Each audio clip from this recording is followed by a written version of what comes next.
comment est née justement l'idée de CF News Pourquoi avoir choisi ce créneau justement? Oui, alors j'ai choisi ce créneau parce que là pour le coup je venais de passer 8 ans au sein de Capital Finance, j'en étais la rédactrice en chef et c'est là où j'ai quand même tout appris, tout découvert de cet environnement. J'ai fait beaucoup de rencontres, j'ai rencontré justement tous les fonds, tous les acteurs.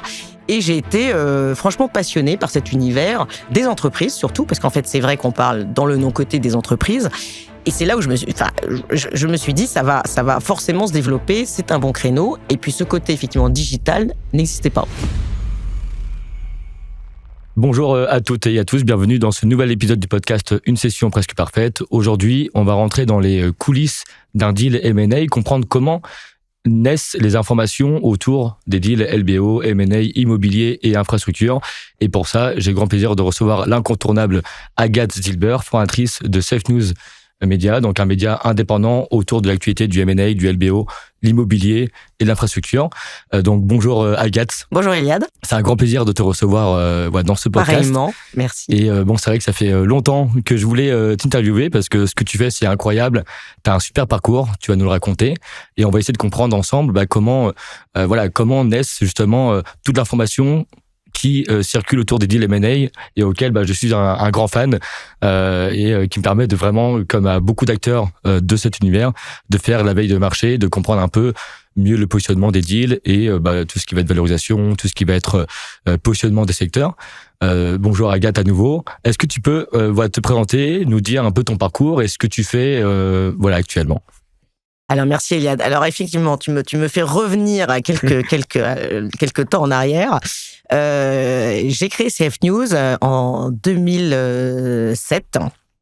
Pour tout te dire, j'étais enceinte de mon deuxième enfant, qui est né en 2008 et qui est né en même temps que la création de CF News, puisque CF News, je l'ai conçu comme un média digital. À l'époque, en 2007, il y avait de la presse papier de qualité, dont je suis issue d'ailleurs, mais il n'y avait pas ce côté digital, 100% digital, avec le positionnement de faire de l'actualité, donc sur les opérations haut de bilan dont tu parles, et de la base de données. Donc, il fallait digitaliser tout ça, un enjeu, et surtout faire lire et faire accepter cette démarche aux investisseurs qui étaient quand même un peu naissants encore en 2007. Donc il y avait peut-être une trentaine de fonds à l'époque, peut-être un peu plus, je sais plus, mais enfin à l'époque c'était pas France Invest, c'était la FIC, c'était pas l'IPEM, c'était l'EFCA, où on allait en Europe et c'était d'ailleurs très sympa. Et puis il y avait le début des conseils effectivement M&A, autres que évidemment les Rothschild Lazard qu'on connaissait tous. Donc, j'avais 10 ans d'expérience de journalisme. J'avais fait autre chose. J'avais exercé dans l'assurance d'ailleurs, dans mes premières années. Et je sentais que c'était le bon moment. Je pense que j'avais cette fibre quand même entrepreneuriale. J'avais envie de créer ce média. Donc c'est parti de pas grand chose. Autant te dire que d'abord j'ai été incubée dans des bureaux. À l'époque c'était Paris Première, que je remercie encore. J'ai une pensée pour elle parce que c'était très sympa. Et ça m'a permis de démarrer, d'avoir mes premiers salariés, journalistes évidemment, documentalistes il en fallait bien, et un CTO, à l'époque c'était un webmaster, pour façonner le site. Et c'est comme ça que l'aventure a commencé. Voilà.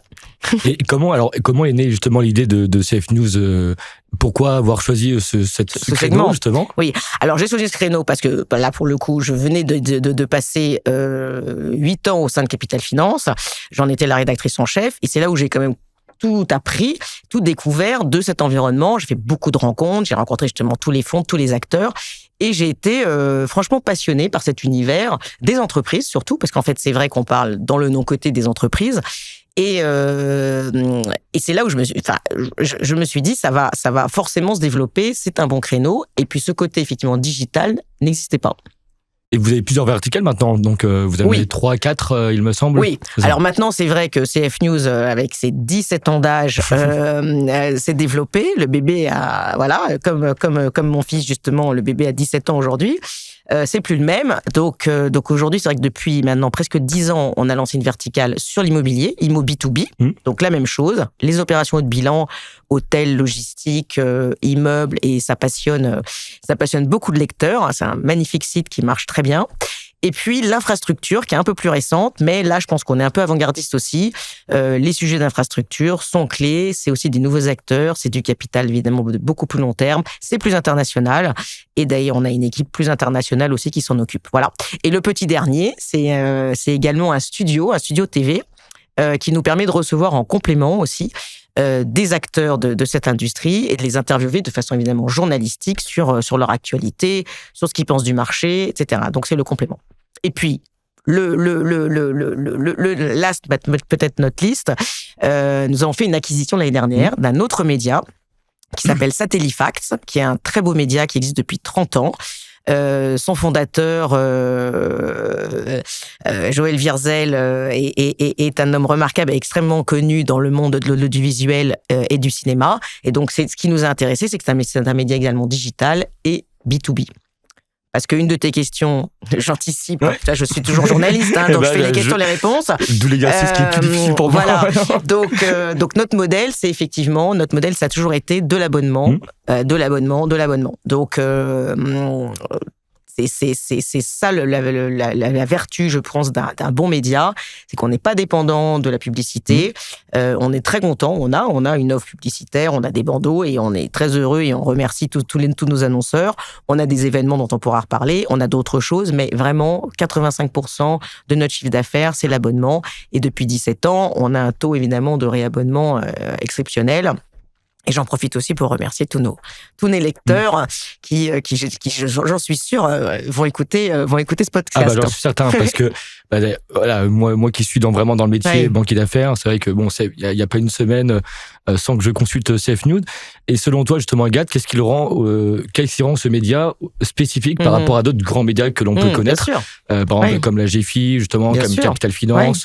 Ou les échos finance, qu'est-ce qui le rend spécifique? Je pense que c'est vraiment, alors le fait d'être vraiment dédié à cette verticale, les opérations de haut de bilan, et avoir des journalistes qui sont vraiment des journalistes 100% professionnels, doublés de documentalistes, et donc c'est d'apporter de l'actualité vraiment de qualité, d'aller creuser cette actualité financière, parce que il peut y avoir l'annonce d'une opération, de levée de fonds, de LBO, etc. Mais souvent, ce que les uns et les autres aiment moins donner, c'est les valorisations, c'est les multiples.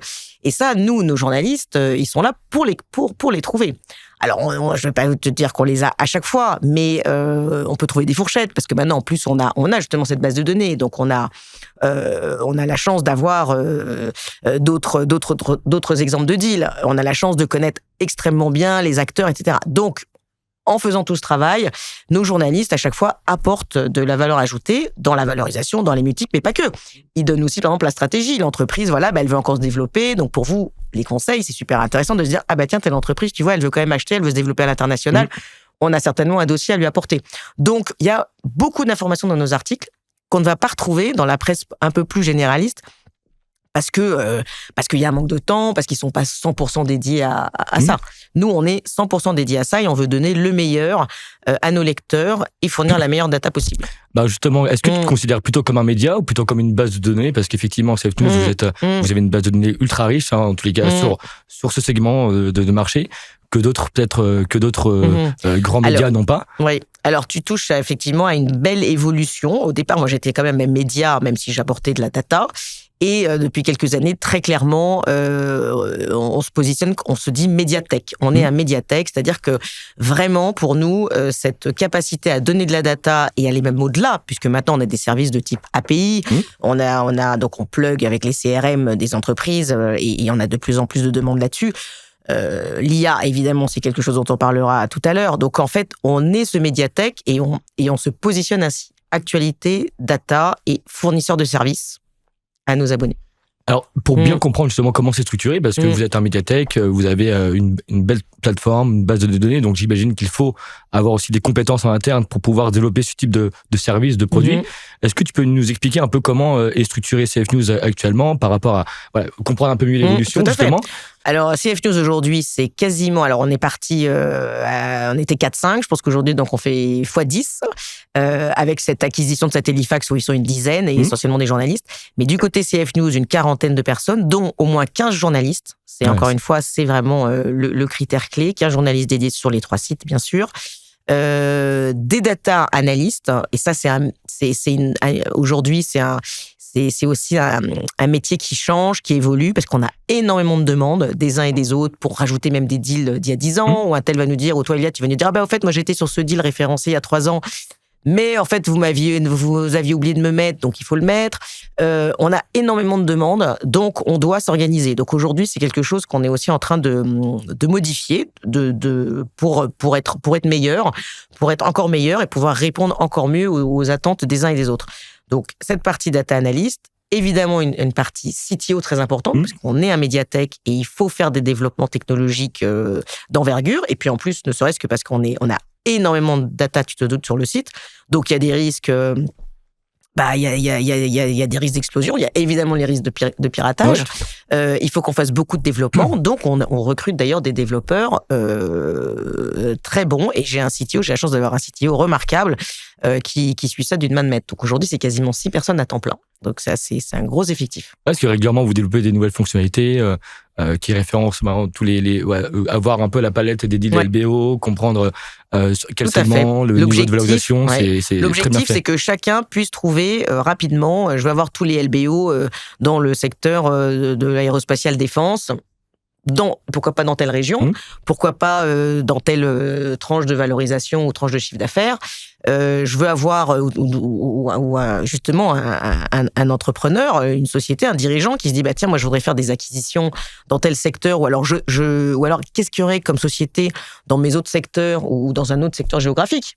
Il peut trouver par notre base. Donc en fait on peut alors après ça peut être aussi un chasseur de tête, parce qu'effectivement un chasseur de tête il peut se dire tiens, Eliade Samoun, qu'est-ce qu'il a fait comme deal récemment, et il va tout de suite trouver sur la base. Exactement. Donc c'est multi-critères, mais encore une fois, on est les seuls, et c'est du temps, c'est du temps homme, c'est du temps, ça se passe pas par l'IA, c'est du temps pour remplir tout ça, et puis surtout pour être alerte et bien comprendre aussi qui fait quoi. Moi, je crois que c'est ça aussi. On peut pas donner n'importe quelle information. Et donc, on va essayer de comprendre aussi un peu mieux comment vous allez à la pêche aux informations, mais avec 15 journalistes actuellement, combien, je ne sais pas si tu as l'information, vous arrivez à couvrir de deals chaque mois? Oui, alors écoute, si. Alors j'ai d'ailleurs demandé à mes rédacteurs en chef préférés des 3 sites. Écoute, sur CF News IMO aujourd'hui, c'est à peu près une centaine. Alors il y a aussi la partie nomination. Nomination, effectivement, c'est quand même quelque chose d'important dans nos secteurs. Mais c'est une centaine de papiers par mois. Alors je dirais peut-être 70, 80 hors les nominations. Et tu as facilement 20 à 30 deals qui sont des exclusifs, dont on reparlera tout à l'heure. Je t'en dirai un petit mot.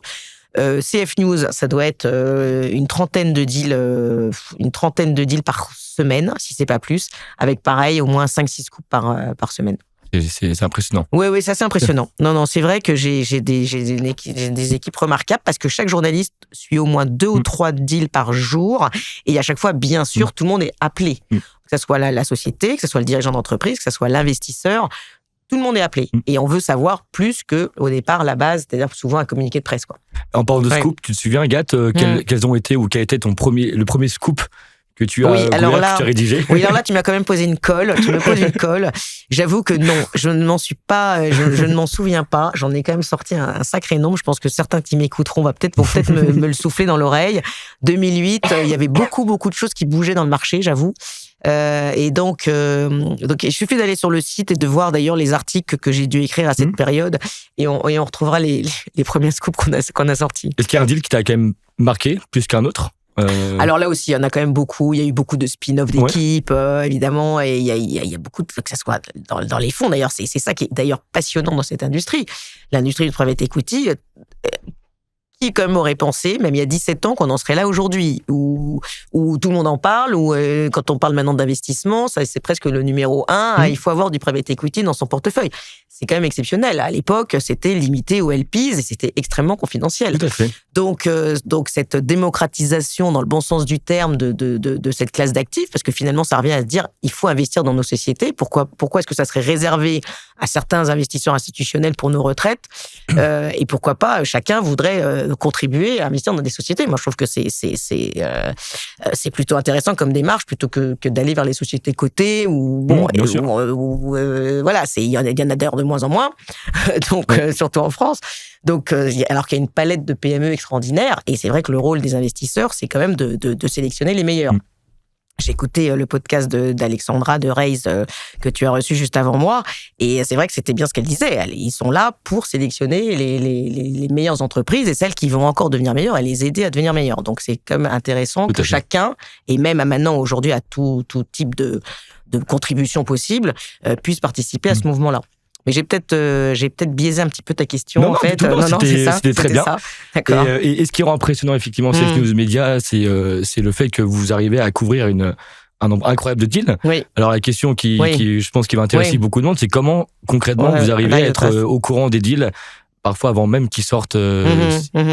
Alors ça, c'est pareil aussi, c'est l'expérience, c'est la connaissance des acteurs, des uns et des autres. Nous, on n'a pas vocation parce que dans les faits, tu le sais très bien, tous les deals, une fois qu'ils sont d'ailleurs en LBO, au bout de 5-7 ans, grand maximum, évidemment, et même avant, ils sont potentiellement en vente. Tout à fait. Donc, c'est pas notre rôle de dire telle société est en vente, telle société, oui, il y a eu, et puis finalement, le deal, c'est pas fait. Ouais. C'est pas notre rôle. Nous, notre rôle, c'est de dire quand, typiquement, il va y avoir une signature, pas spécialement un closing, mais une exclue. S'il y a une exclue et qu'on a l'information, qu'on a été renseigné par les uns et les autres, on va quand même demander toujours à celui qui achète ou celui qui vend, on va lui demander, on a cette information, c'est vrai, c'est pas vrai, etc. Donc parfois, c'est pas le bon timing, donc on va nous dire, oui, c'est vrai, je vous laisse l'exclu, mais attendez encore, parce que justement, notre exclu, ça va être signé dans une semaine. Donc il faut pas le sortir avant, parce qu'on a tous conscience aussi, je pense qu'on a une vraie conscience, nous journalistes, que ça peut faire capoter des deals. Donc c'est pas le moment. Donc c'est pour ça aussi qu'il y a une certaine confiance mutuelle. Donc quand on sait des choses, les uns et les autres sont assez contents de se dire que ça va être dans CF News et ça va être bien traité. C'est-à-dire, voilà, on sait que l'information peut sortir à ce moment-là. Je crois que déjà, c'est ça qui est important. Peut sortir à ce moment-là, même si parfois, il y en a qui, en revanche, qui veulent pas quand même que ça sorte avant le closing.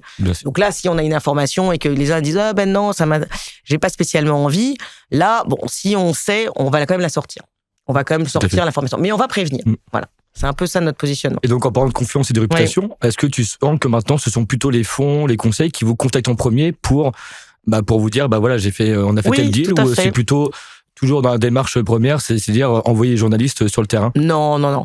Je crois qu'on reçoit quand même beaucoup d'informations, mais parce que les journalistes sont sur le terrain aussi. Oui, ils vont voir les uns et les autres, ils discutent, même quand ils les interviewent au téléphone, ils leur demandent toujours quels sont les autres deals, qu'est-ce qui se passe sur le marché. On est toujours en alerte. C'est ça notre rôle. Après, c'est vrai que c'est plutôt après plutôt les investisseurs, une fois qu'ils ont fait leur deal, qui vont peut-être nous dire, à un moment donné, où il y a les fameux communiqués de presse. Donc là, il y a une communication plus établie. Et c'est quand même l'essentiel au départ. La base, l'essentiel que nous recevons chaque jour, c'est des communiqués de presse. Ça, c'est la base de travail. C'est vrai. Et vous avez donc des sources régulières maintenant, j'imagine. Vous avez des sources. On a des sources régulières. Ouais. Ah oui, on a des sources mais c'est vrai que souvent on dit les conseils, ils ont dit ci, ils ont dit ça. Moi, je trouve que les conseils, franchement, ils respectent bien leurs engagements. C'est en général les conseils, une fois qu'ils voient que c'est sorti dans CF News, ils nous envoient en disant, c'est moi qui suis l'avocat, c'est moi qui suis le banquier, c'est moi qui fais des due diligence. Mais c'est pas les conseils qui viennent nous titiller en nous disant, ce deal-là va sortir. Non, ça c'est vrai qu'ils le font pas. Et quand un deal sort, qu'est-ce que vous cherchez à savoir en premier chez CF News? Alors, quand un deal sort et qu'on a l'information, nous, la première chose qu'on va chercher, évidemment, c'est quand même des informations financières. C'est-à-dire, parfois, il y a même des sociétés, des communiqués où il n'y a pas de chiffre d'affaires. Donc, notre rôle, ça va être de demander quel est le chiffre d'affaires, est-ce que la société est rentable, donc des éléments financiers. Évidemment, la sacro-sainte valorisation. Ouais. Ah oui, mais ça, je ne veux pas vous la donner. C'est confidentiel. Ah oui, mais bon, quand même, dans votre secteur, c'est plutôt 8 fois le multiple, 7 fois le multiple. Il y a eu donc voilà, c'est comme ça qu'après, on arrive à... donc après, les uns et les autres vont nous dire, bon, ok, oui, en effet, c'est plutôt ça, c'est plutôt dans cette fourchette. Voilà. C'est comme ça qu'on travaille les dossiers. Ça se passe comment, la chasse aux informations, concrètement? C'est ce que je te dis, en fait. La chasse aux infos, on est un métier quand même de terrain. Il faut qu'on se voit, il faut qu'on se connaisse. Et c'est comme ça c'est comme ça qu'il y a des discussions. Mais même sur une opération, moi je peux t'appeler Iliad en disant tiens, tu as conseillé telle opération, et en même temps je peux te dire alors mais tu vas être sur telle autre, ou quel est le secteur en ce moment en vogue. Voilà, c'est ça. Tu prends la température. Et aussi, tout à l'heure, tu as parlé aussi de deals exclusifs, donc en exclusivité qui paraissent chez vous. C'est quoi la part entre les informations, les deals un peu confidentiels versus les deals publics? C'est ce que je te disais. Je pense qu'à peu près aujourd'hui, sur, je sais pas, une vingtaine de deals qu'on doit suivre par semaine, si c'est pas plus, 30 deals, on a peut-être 5 ou 6 exclus par mois sur CF News. CF News IMO, ils sont vraiment très forts. Ils arrivent à même en sortir beaucoup plus. Ils ont un très très bon réseau. C'est 3 journalistes chevronnés et donc ils ont des très très bonnes informations. Et en plus, c'est un peu people aussi parce que c'est souvent évidemment les grandes acquisitions d'immeubles d'hôtels particuliers dans Paris. C'est bien sûr les grandes fortunes qui peuvent se le permettre. Donc ça a toujours un petit côté gala qui intéresse les lecteurs. Mais il y a toujours du fond. Il y a toujours du fond, la valorisation d'un actif et auprès de qui il se fait. Vous avez déjà reçu peut-être même les journalistes des coups de pression entre guillemets pour ne pas sortir un deal. Oui. Écoute, moi, j'ai pas le souvenir de ça. Je pense que sur l'immobilier, oui, parce que là, encore une fois, je pense que il y a des enjeux. Puis les deals immobiliers sont pas spécialement publics. Franchement, c'est vrai que là, ils ont vraiment créé aussi CF News Immo a vraiment réussi à créer quelque chose qui n'existait pas dans cette presse immobilière, B2B immobilier, c'est de donner ces informations et de donner les valos, etc. Donc là, dans ce milieu un peu des notaires, des brokers en immobilier, ça chatouille un peu. Mais c'est quand même aussi apprécié. Et c'est apprécié. Et on a toujours, nous aussi, plaidé pour une certaine transparence de l'information financière. Donc ça y participe. C'est toi qui check tout à la fin Ah non, alors ça c'est terminé. Il fut un temps bien sûr, mais maintenant voilà le groupe se développe, je dois me consacrer à d'autres choses passionnantes, mais plus du côté chef d'entreprise. Et donc la rédactrice en chef de CF News IMO, CF News, Sophie D'Acosta, s'occupe de son site. À l'infrastructure, nous avons Bilal chez nous ils sont 2 et c'est le rédacteur en chef du site.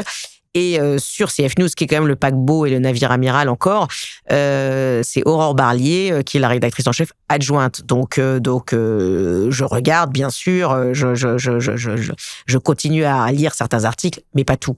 Donc aujourd'hui, non, j'ai une bonne équipe et en fait je suis très contente aussi de pousser des journalistes à se développer, à monter, à être eux-mêmes, à se former, à se développer. C'est très réjouissant. Et qui dit média aussi dit propre narratif. Est-ce que ça vous est déjà arrivé de dire non pour publier un deal si le contact en question veut trop contrôler ce narratif? Alors ça c'est sûr. Alors ça déjà, tous ceux qui nous sollicitent ils le savent. C'est les journalistes qui écrivent les articles. On peut encore une fois utiliser un communiqué de presse, mais on n'est pas du tout là pour faire un copier-coller du communiqué de presse. Il y a des éléments de langage, d'information qu'on va reprendre bien sûr, mais il va y avoir chaque fois la touche d'un journaliste, c'est clair. Il va y avoir, parce que justement lui, par son background, par sa connaissance, il va apporter évidemment plein d'autres choses. Et c'est pour ça aussi qu'en fait l'exclusif, c'est pas juste l'information qu'un deal se fait avec un tel ou un tel. C'est toutes les informations en plus qui vont être nourries, qui vont être apportées dans chacun des articles. Mais en revanche, là où on dit non parfois, c'est quand on veut vraiment pas nous donner de chiffre d'affaires et qu'on n'arrive pas à le trouver. On dit, tiens, la société a levé, super, mais combien, on veut pas nous le dire. Donc là, on dit, non, écoutez, si c'est comme ça, nous, c'est pas intéressant. Donc soit vous nous donnez les informations, soit dans ces cas-là, on publie pas. Voilà. Et aussi, ce qui est intéressant chez CF News, c'est tout ce qui est la rubrique analyste, la rubrique aussi études. Oui. Goufette. Oui. Alors on a des rubriques. Alors on a une rubrique études où là on reprend d'ailleurs des études des acteurs du marché, de France Invest et des Big Four, enfin de plein d'acteurs. Ça, si les études sont intéressantes, on les reprend et les journalistes, pareil, font des interviews et apportent leurs connaissances. Après, on a nos propres enquêtes. On a eu pendant quelques années, on avait CF News Mag qui était un peu en digital mais en forme papier. Et on faisait des enquêtes CF News Mag. Bon là, on a arrêté. Je vais te dire tout bêtement parce qu'en fait, ça attirait pas mal d'annonceurs et c'était plutôt bien. Et maintenant, tu vois, comme quoi le monde change. Les annonceurs habituels, même les avocats d'affaires, etc. En fait, ça les intéresse plus vraiment de faire des annonces publicitaires classiques. Donc, comme ça nous demandait un petit peu plus de ressources, etc., de travail, on a arrêté le magazine. Mais on n'a pas arrêté les enquêtes. On continue à publier sur le site en digital. Et donc là, ça peut être une enquête sectorielle. en prenant toujours notre data. Ça peut être une enquête géographique. On a un journaliste, par exemple, on a d'ailleurs une équipe à Lyon très compétente. On a un journaliste sur Marseille, qui est un Marseillais, Thomas Leuillet, qui connaît très bien sa région et qui régulièrement nous fait une enquête sur qui sont les acteurs en présence dans la région du Sud-Est, quels ont été les deals, etc. Et tout. Ça, c'est super intéressant. Ça intéresse parce qu'on est très régional. Tu verras, on est très régional pour plein de raisons et on est content d'ailleurs de pouvoir publier et de parler de société sur toute la France. Tu as parlé de Lyon, de Marseille. Vous avez des événements. Oui, aussi, les grands prix de la croissance externe. Exactement. Tout ce qui est événement CF News. Oui. Vous avez commencé à Paris. Maintenant, justement, vous déployez ces événements à Marseille, Lyon, et d'autres régions aussi. Tu vas nous en dire davantage. Oui, tout à fait. Alors, cette partie événement, ça s'est développé un petit peu, en fait, à la demande de nos partenaires. Puisque quand j'avais lancé CF News, effectivement, je voulais faire un événement, mais qui n'existait pas sur le marché, et je voulais mettre en avant les entreprises. Donc, en fait, on est parti sur l'idée de mettre en avant le dirigeant dans un processus de croissance externe. C'est quand même, encore une fois, un petit peu ce qui nous caractérise. Donc, on est parti sur ça en 2007 et on a fait la première soirée au départ au Sénat, ce qui était très, très sympa du Sénat de nous héberger pour cette première soirée. Le site n'existait pas encore, mais moi, mon rôle, c'était de trouver mes partenaires. Je voulais trouver des partenaires, donc banquiers d'affaires, avocats d'affaires, acteurs du Big Four, autres conseils qui sont des personnalités, des pros, mais je voulais qu'il n'y ait pas de possibilité de dire tiens, je vais donner mon deal à un tel parce que je l'ai conseillé, parce que l'objectif c'était vraiment de dire quelles sont les entreprises qui ont fait de la croissance externe, et en regardant nos bases, on voit très bien, donc on va pas dire tiens, je vais remettre le prix à Danone si Danone n'a fait aucune acquisition. Donc ça, c'est pas possible. Donc cet événement a été un franc succès. L'objectif après, c'est de faire venir vraiment nos lecteurs, nos abonnés, dans des endroits prestigieux, puisque près de Sénat, ça s'est déplacé rive droite au cercle de l'Union Interalliée, chez qui maintenant nous sommes fidèles et chez qui nous organisons même les 3 réceptions maintenant, CF News Immo, CF News Infra. Et donc, c'est des événements clés parce qu'en fait, ça, encore une fois, ça attire les acteurs de l'écosystème qui sont contents de se rencontrer. La remise des prix est pas longue. On remet des prix vraiment, encore une fois, à des dirigeants, quelle que soit leur taille de société, qui sont très honorés d'ailleurs, parce que très souvent, d'ailleurs, c'est pas des choses qui sont vraiment mises en valeur. Tout à fait. Et alors, encore plus, effectivement, dans la région. Donc, ce qui s'est passé, c'est que cet événement parisien, on a décidé de le faire à Lyon parce que j'avais une équipe de journalistes à Lyon. Et évidemment, la région Auvergne-Rhône-Alpes est la deuxième la plus importante de l'Hexagone. Donc, beaucoup de deals, beaucoup d'opérations, beaucoup d'acteurs de l'investissement, Syparex, mais depuis, évidemment, beaucoup d'autres. Et donc, on a lancé aussi ces prix avec là, donc, des dirigeants qui ne sont que de cette région-là. Et puis, le modèle, tu vois, c'est dupliqué. Marseille maintenant pour la partie sud-est, Bordeaux pour la partie sud-ouest, et le petit dernier, Nantes, pour l'ouest, nord-ouest de la France. Donc, et on est très fiers et très heureux de ça parce qu'effectivement, on met en avant des très, très belles entreprises, et ça va de la petite, moyenne, familiale, souvent, des entreprises qui ont effectivement qui ont des parcours exceptionnels. Je confirme pour avoir assisté à certains événements au Grand Prix de la croissance externe.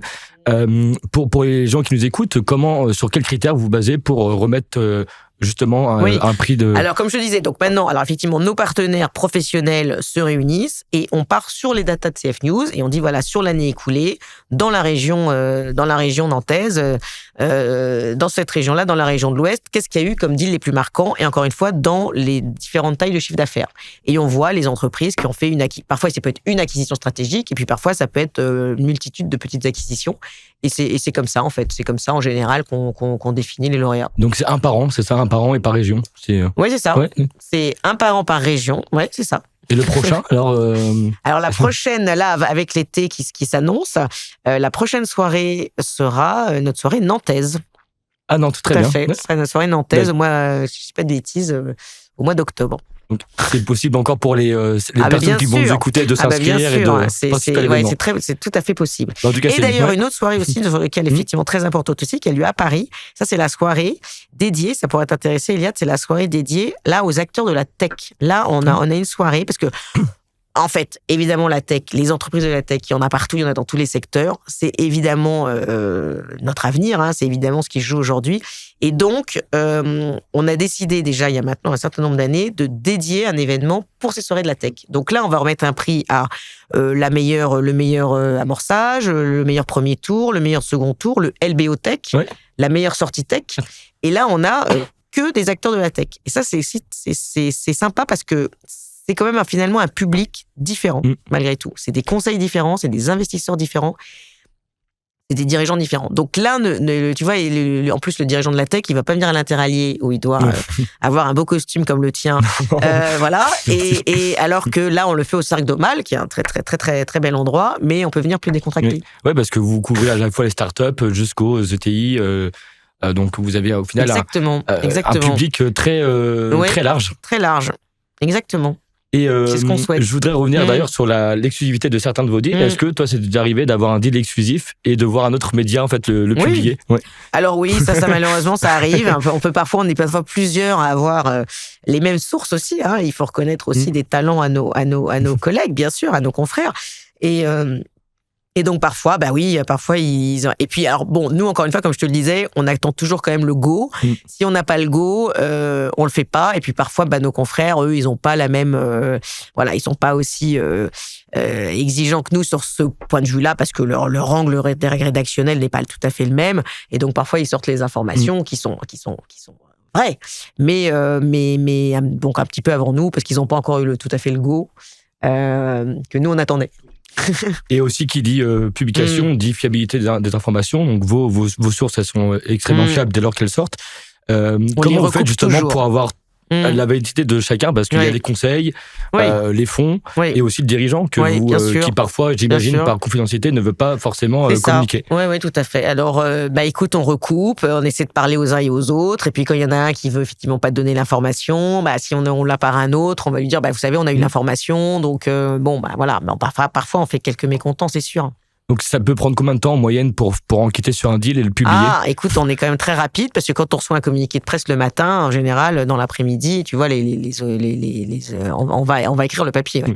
Est-ce que tu peux nous parler aussi de la dernière acquisition que tu as faite, un peu mieux, parce qu'au final, mon podcast justement, c'est autour aussi de la cession et acquisition d'entreprise. Oui, tout à fait. Et donc comprendre un peu mieux comment toi t'as vécu justement en coulisses ce que toi tu racontes au travers des deals sur lesquels tu communiques. Écoute, tous tes podcasts, j'encourage vraiment tout le monde à bien les écouter. C'est gentil.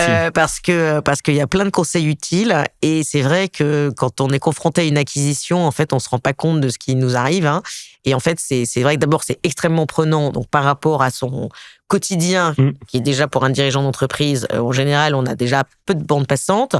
Là, tout à coup, il faut trouver de la bande passante pour se consacrer. Voilà. Donc déjà, mon premier conseil, je dirais, faut pas mener ça tout seul. Alors là, et c'était une des questions que tu posais à Alexandra ici. Il faut vraiment être. Je pense qu'aujourd'hui, on peut pas faire un deal sans être entouré. Donc, c'est sûr qu'un conseil, c'est absolument nécessaire. Il y a trop de choses qu'il faut voir, sur lesquelles il faut faire attention. Donc, le conseil financier, le conseil juridique, évidemment, c'est le b.a.-ba. Les due diligence qui vont avec, c'est aussi... Et je crois qu'il faut pas... Oui, ça coûte cher, mais je crois que on peut pas s'en passer. Donc, nous, on n'a pas fait l'impasse là-dessus. Et malgré tout, et en plus, j'ai fait ça avec mon associé... Et maintenant DG de la société Nicolas Ducou, Nicolas qui est également, parce que tu vois, j'ai embauché mon mari, c'est moderne, ça peut arriver, c'est très bien. Et donc Nicolas exerce à mes côtés maintenant depuis 7-8 ans.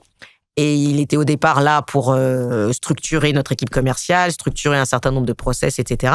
Et notamment, évidemment, le côté finance, le côté juridique. Et c'est grâce à ça et grâce à ses compétences qu'on était prêt. Il faut être prêt aussi pour faire une acquisition. Tout à fait. Tu peux pas te lancer comme ça. Je pense que ça serait une erreur si t'as pas quand même les équipes en interne. Et c'est trop lourd. Parce qu'une fois que le deal est fait, en plus, c'est encore pire. C'est-à-dire que là, vraiment, t'as encore, c'est pas fini du tout. C'est, voilà. Tu viens d'acheter la maison, maintenant, faut la décorer ou alors il faut faire les travaux. Donc, il y a beaucoup de choses à faire. Donc, c'est absolument indispensable d'être bien conseillé, d'être plusieurs. Et oui, il y a tellement de choses sur lesquelles il faut être attentif. Mais bon, tu sais ça par cœur, mais c'est... Qu'est-ce qui était le plus difficile peut-être pour toi, justement, en fait, dans cette même acquisition? si c'est pas une grosse acquisition, hein, il faut déjà effectivement, évidemment, hein, chacun habille la mariée le mieux possible, hein, donc il faut faire attention aux chiffres qui sont présentés, il faut effectivement anticiper comme les futurs BP. Il faut quand même bien regarder les clients qui existent, faire attention effectivement qu'il n'y ait pas des clients qui vont s'arrêter, qui ne vont pas payer. Il y a les fameuses gaps dont tu parlais, mais il y a énormément de sujets, beaucoup de sujets RH aussi. Les sujets RH sont clés parce que déjà notre système français fait qu'on a quand même une législation très lourde et donc quel que soit le secteur d'activité, bon nous en l'occurrence tu vois c'est la presse, mais quel que soit le secteur, il y a des conventions collectives qui sont qu'il faut respecter.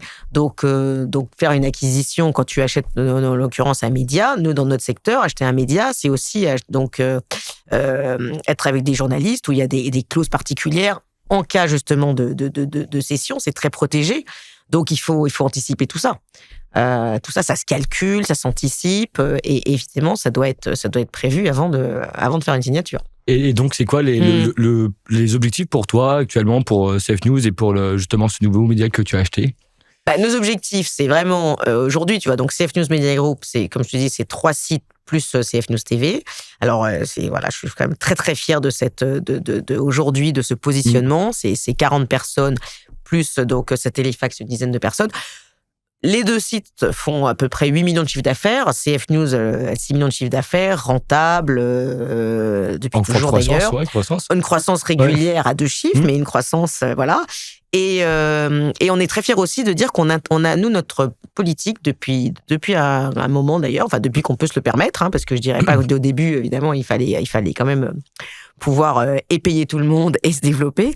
Mais maintenant, depuis qu'on intéresse, on a vraiment une politique d'intéressement à tous nos collaborateurs. Donc on est très nous-mêmes les transparents, on donne nos chiffres, on leur explique la situation, on leur dit quelle croissance on fait et on les intéresse. Il y a un intéressement en pourcentage du chiffre d'affaires. Et puis il y a aussi de la prime de la partage de la valeur ajoutée. Voilà, on essaie d'être les plus de faire ça avec des outils aujourd'hui, je pense, de management qui sont nécessaires, qui sont positifs et qui permettent en fait d'avoir une entreprise saine, je trouve. Il y a d'autres verticales sur lesquelles vous aimeriez vous diversifier? Alors oui, on est potentiellement, oui, tout à fait. On est potentiellement à l'achat. Il y a des choses qui nous intéressent, oui, bien sûr. Alors dans les médias ou en lisière des médias, s'il y a des choses, nous sommes, nous sommes prêts. Justement, s'il y a des personnes qui vont nous écouter, je mettrai un petit mot pour être à l'affût de nouveaux deals intéressants pour toi. Avec plaisir. Agathe, tu as beaucoup insisté aussi sur la fiabilité des informations, ce qui est aussi, je pense, la règle un peu numéro 1 pour les journalistes. Oui. Quelle est la place, donc, selon toi, de l'information dans la réussite d'un deal? Oui. Alors, je sais pas, là, c'est pas facile cette question parce que je pense pas quand même que l'information passe le succès ou pas le succès d'un deal quand même. Mais je pense que ce qui est important, c'est que ça soit bien, justement, je pense que ça soit aujourd'hui, vu que le private equity est de plus en plus, comme on le disait au début de cette interview, comme le private equity est de plus en plus demain dans les portefeuilles des assurances-vie et donc en fait aussi ce qu'on appelait les petits porteurs. Je pense que c'est intéressant de dire que si tu te dis tiens, moi justement j'ai souscrit chez Euraseo, j'ai souscrit chez Ardian, j'ai souscrit chez Cyclades, j'ai souscrit chez... Bon, il faut que ils se disent tiens, finalement dans quel deal ils sont, finalement dans quelle entreprise ils sont. Et je pense qu'il y a certes la communication du fonds vis-à-vis de ses porteurs de parts, mais de se dire tiens, je peux trouver de l'information facilement et finalement fait par un tiers sur les opérations qu'ils ont faites, entrée comme sortie, ça donne quand même une crédibilité. Tu vois, donc je pense qu'en fait l'information aujourd'hui, elle est encore plus clé pour les acteurs de l'investissement. Est-ce que tu as déjà vu toi de ton côté peut-être des deals qui ont capoté, qui ne sont pas faits parce que l'information a été publiée avant l'heure?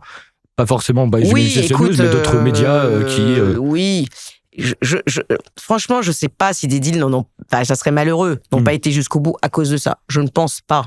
Mais je pense que ça peut toujours nuire un peu. Ça peut toujours nuire un peu parce que c'est surtout aussi la confidentialité des deals, c'est important. Si ça se trouve, les choses ne sont pas faites, puis bien attention, la signature et le closing, il peut toujours se passer des choses. Hein. Il y a quand même des deals entre signature et closing qui ne se font pas. Tout à fait. Déjà, et puis parfois les collaborateurs sont peut-être pas encore. Combien de fois, moi j'entends quand même dire on a appris qu'on a été racheté par la presse. Et ça, c'est pas terrible. Donc, ce qui veut dire aussi que les entreprises, elles doivent communiquer avant.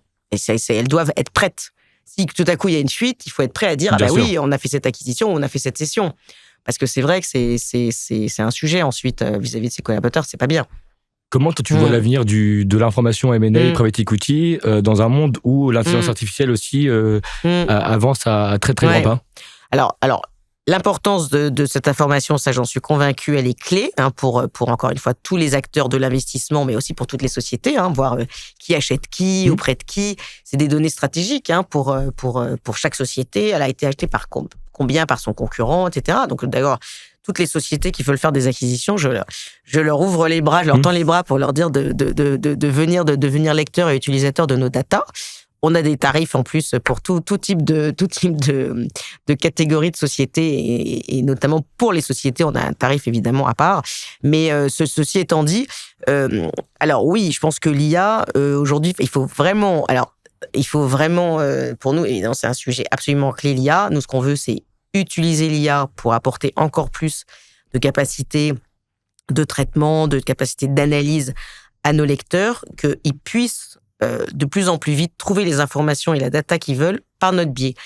Le risque aujourd'hui de l'IA, mais ça changera peut-être demain, mais le risque de l'IA aujourd'hui, d'ailleurs si tu interroges ChatGPT ou autre et que tu dis tiens, c'est quoi quelle est la valorisation aujourd'hui des sociétés de la défense, il va te donner des trucs extrêmement généralistes, ou même si tu lui dis d'ailleurs une société même lambda ou sur laquelle tu as travaillé, il va certainement te donner quelque chose de faux. Donc heureusement, donc prudence, moi je ne vous conseille pas de demander à ChatGPT ou d'autres les valorisations de société, et il vaut mieux quand même encore aujourd'hui s'appuyer sur justement des médias financiers comme les nôtres qui font vraiment ce travail d'investigation.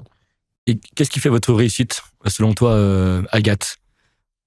Je crois que c'est un peu ce cocktail là dont je te parle, c'est-à-dire effectivement de l'information de qualité, une bonne relation aussi avec les uns et les autres, le respect quand même mutuel, et ensuite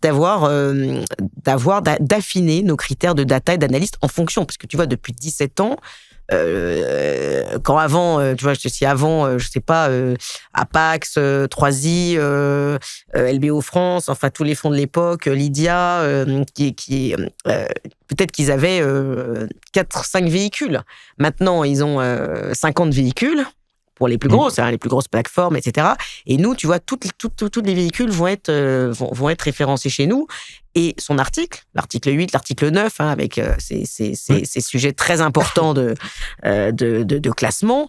Et on va donner le montant qui a été levé, le premier closing, le deuxième closing, quel est l'avocat qui a fait la structuration, quel est éventuellement le conseil qui a fait la levée de fonds, là, en l'occurrence pour le véhicule. Donc, on affine nos datas au fur et à mesure du développement de cette industrie, en fait. Donc, on essaie d'être en amont le plus possible et en tous les cas, de suivre vraiment ce mouvement. Et cette amplitude de cette classe d'actifs fait qu'il y a de plus en plus de choses à donner et qui sont importantes à connaître par les uns et les autres, très clairement. Et est-ce que tu peux nous parler un peu d'une journée type d'un journaliste chez CF News ? Eh bien, journée type de journaliste. Tu étais aussi journaliste, apparemment. Voilà, tout à fait. C'est même souvent moi qui la démarre. Les premiers communiqués de presse qu'on reçoit, donc sur les journalistes ou sur le mail commun de la rédaction. Donc, en fait, les journalistes vont se dispatcher entre eux.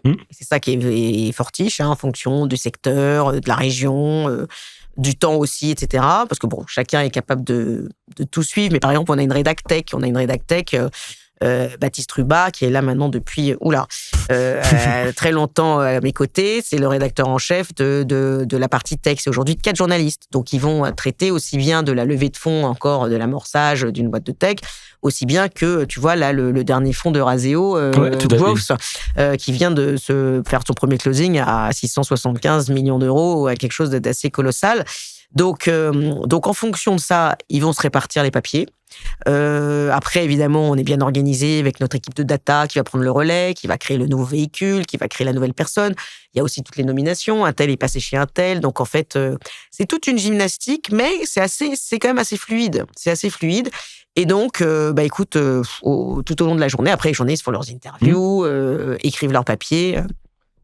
Est-ce que vous recrutez actuellement parce que pour savoir comment ça se passe le recrutement d'un journaliste, est-ce qu'il est obligé d'avoir un bagou financier, d'avoir bossé dans la finance avant? Alors, les journalistes financiers, c'est quand même une denrée rare, malheureusement. Donc, moi, je suis toujours très ouverte à les recevoir. Et surtout, s'il y a des jeunes journalistes qui nous entendent, je pense que c'est une super matière et avec beaucoup d'avenir. Donc, j'encourage ceux qui font des écoles de journalistes ou qui veulent devenir, de s'intéresser aux entreprises, de s'intéresser à la finance, d'écouter tes podcasts. Merci beaucoup. Parce que c'est à la fois c'est passionnant, ça bouge, tu le sais, et puis en plus c'est une matière vivante et puis c'est une matière indispensable pour tout celui ou celle qui veut travailler de toute façon dans l'économie. Donc ça donc moi je suis toujours ouvert. Oui, on a souvent formé des journalistes juniors qui connaissaient pas spécialement. Et ça fonctionne, mais on est et tu vois, sur l'immobilier, l'immobilier, l'infrastructure, c'est encore très différent. Donc il faut des journalistes. Encore une fois, tout le monde peut se former, il y a pas de problème. Si on est curieux, si on sait écrire, voilà. Après, je pense que c'est pas sorcier si on a les bonnes bases et qu'on lit la prose de certains spécialistes, on se forme. Mais c'est un métier passionnant. Tout à fait. Ouais, passionnant parce que ça touche à beaucoup de sujets, beaucoup de secteurs aussi. Donc, parce que tu vois, 17 ans après, j'en suis toujours. 17 ans de CF News, mais j'avais déjà l'expérience d'avant. Je suis pas. À chaque fois, tous les jours, je me dis, mais c'est toujours aussi intéressant. Tu vois, je ne suis pas du tout blasé. Et surtout, c'est les PME, c'est la richesse aussi de l'économie en France. Mais complètement. Et c'est rare de trouver aussi un média qui arrive à couvrir aussi autant de sujets exactement. autour des PME qui sont à nouveau, parce que les entreprises cotées, l'information est publique. Donc, c'est pas la même difficulté, la même complexité pour aller chercher ces sources d'informations. Exactement. Et encore une fois, les PME, je pense qu'elles sont quand même assez contentes qu'on parle d'elles, à partir du moment où, évidemment, encore une fois, le travail est fait, est bien fait, mais elles sont assez contentes, tu vois, elles sont fières. C'est vrai qu'encore une fois, tu vois, tu es bien placé pour le savoir, une acquisition, une cession, c'est tellement impactant que le chef d'entreprise et celui même de la société achetée ou vendue, ils sont fiers de ça. C'est un beau mariage, c'est une opération vraiment importante dans l'histoire d'une entreprise. Vous avez aussi surtout la data, ce qui est pour moi une mine d'or. Est-ce que t'as déjà pensé aussi parfois être facilitatrice de deal avec toutes les informations que vous avez, la base d'entreprise que vous avez, de mettre en relation ou de faciliter peut-être la réussite de certains deals? Oui. Écoute, je pense qu'encore une fois, le meilleur facilitateur et nous, notre meilleur outil, c'est celui d'utiliser cette data. Je peux pas dire mieux. Donc, c'est vrai que quand certains me disent, tiens, toi, Agathe, tu connais bien tel, ou tu connais bien tel secteur, je dis oui, mais enfin bon, il y a plein de secteurs, il y a plein de critères, tout dépend de ce que vous cherchez, etc. Donc, utilisez cette data et puis affinez, faites vos recherches et vous allez trouver vous allez trouver des sociétés qui vont vous intéresser, c'est sûr. Donc, c'est ça la meilleure réponse quand même. Vous avez des volontés internationales aussi, de vous développer à l'international pour couvrir aussi Oui, moi, j'aimerais bien qu'on se développe à l'international, mais j'allais dire, encore une fois, il faut trouver des personnes qui connaissent bien l'environnement. Et voilà, c'est pas si évident que ça. Mais en tous les cas, déjà, pour la partie voisins francophones, oui, Belgique, Suisse, Luxembourg, c'est faisable. Il faut juste qu'on ait un peu plus de monde et de journalistes. Voilà. Donc, s'il y a des journalistes de ces pays-là qui m'entendent, Belgique, Suisse, peuvent venir me trouver. Non, avec plaisir. Oui, j'aimerais bien. Après, dans d'autres, Angleterre, c'est même pas la peine. De toute façon, il y a la finance, c'est dans leur gène. Hein, donc, ça, des médias financiers, il y a tout ce qu'il faut. Après, il y a des pays très intéressants comme l'Italie, l'Espagne, où tu le vois d'ailleurs, il y a énormément de fonds français qui s'y installent et qui font des opérations. Donc ça, c'est des géographies, oui, qui m'intéresseraient. On arrive presque au terme de ce très bel échange. Agathe a vraiment aussi beaucoup de choses à dire. Mais j'encourage dans tous les cas toutes les personnes qui nous écoutent à regarder ce que tu fais. Mais donc, si tu devais justement résumer CF News en une seule phrase pour les dirigeants qui nous écoutent ou même à toutes les parties prenantes et une opération de de fusion-acquisition, de LBO immobilière, ce serait quoi? Écoute, pas facile de résumer. En tous les cas, je vais rebondir quand même sur l'intitulé de ton émission, une session presque parfaite. Je pense que la session serait parfaite, je pense, avec justement l'utilisation de CF News ou CF News Immo, CF News Infra. Voilà. Très bonne. Vraiment, voilà. T'as très bien rebondi. Vraiment, j'aurais pas dit mieux.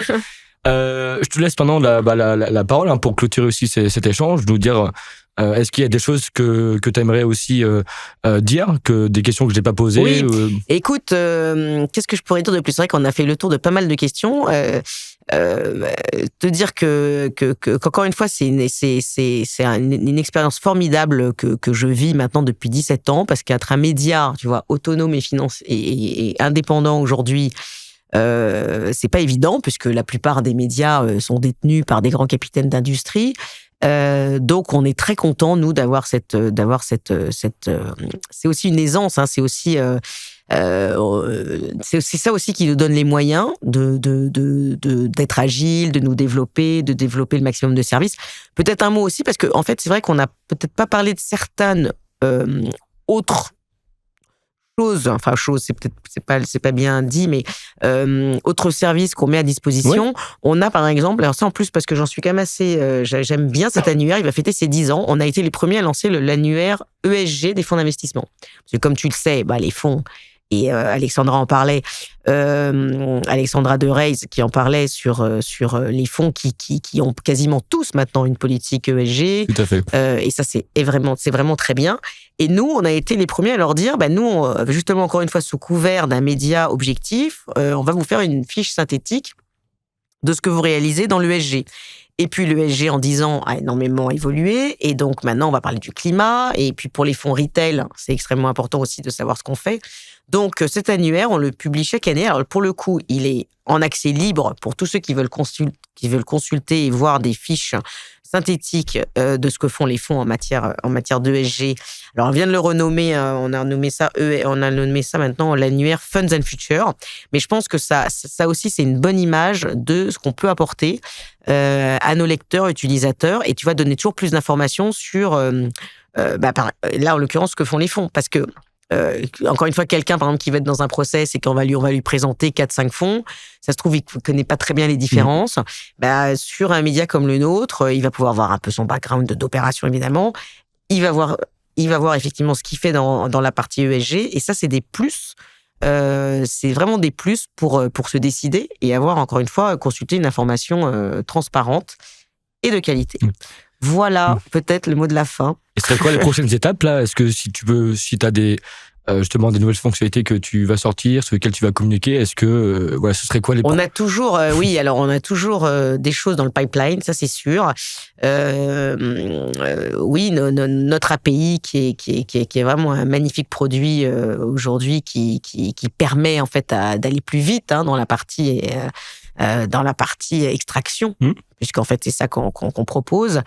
Écoute, qu'est-ce qu'on a d'autre? On va faire la même chose pour l'IMO, parce que l'IMO a aussi de très, très, très belles data.